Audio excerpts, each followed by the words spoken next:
The LEGO Black Panther is undeniably an impressive LEGO product, but perhaps one that pushed things a little bit too far. The character bust is indeed impressive and features a lot of detail considering the somewhat simple nature of the model. The shapes on the head are quite good, I like the nose area for some reason and the way the silver line was built around the face area. The eyes feature two prints which could not have been done any other way, and the ears at an angle are also a nice touch. There's a bunch of gaps that can be seen where the different shapes of the model come together, but since the build is mostly black, it kinda disguises the gaps a bit. There's not a whole lot to talk about the back of the model. It is very plain looking, as it should, I guess, but I actually dislike the exposed Technic studs at the base of the bust. Another point of interest of the model is the claw necklace, done in a very simple way but instantly recognizable from the movies. At the front there's the Black Panther plaque, which is a sticker unfortunately, and there's some transparent purple elements here. It's actually something that can be seen throughout the interior of the build. A deliberate choice of purple, violet and blue elements to represent vibranium energy, as stated by the designer on the instruction booklet.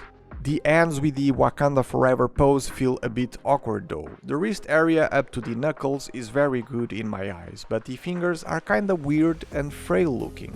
They can fold and be somewhat adjusted, and at the tips there's the vibranium claws, represented with the slope elements in silver. But again, maybe it's the fact that they can't fold all the way like real fingers do, but something does feel off. If this bothers you, or you would prefer to display these without the hands, you can, as you have the option to remove them and just place the plaque in front of the bust via the provided Technic pins. Or display it without the plaque, but then the exposed Technic holes become an issue again.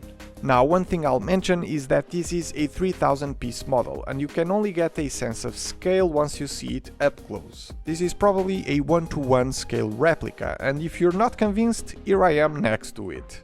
It's that big, unnecessarily big in my eyes, and that's where the problem lies. For another scale reference, here it is next to a modular building, and here it is next to the fairly recent LEGO Ideas Lighthouse. You see what I mean, right? And this size comes with a price tag of $350, which is a lot of money for a very big niche LEGO product that I don't see a lot of people getting excited about purchasing. LEGO was already doing something similar in this regard in the form of the Helmet series that as display pieces worked really well due to the small size, and something you would probably look forward to collect at a somewhat affordable price. But I can't really say the same about a $350 human-sized bust of Black Panther. At minimum, it could have had an exclusive minifigure or two, or maybe removing the hands and making it a bit smaller for a product on the $100 price range. Don't get me wrong, the model is seriously impressive. The building experience was enjoyable minus the mirrored hands, and overall brilliantly designed.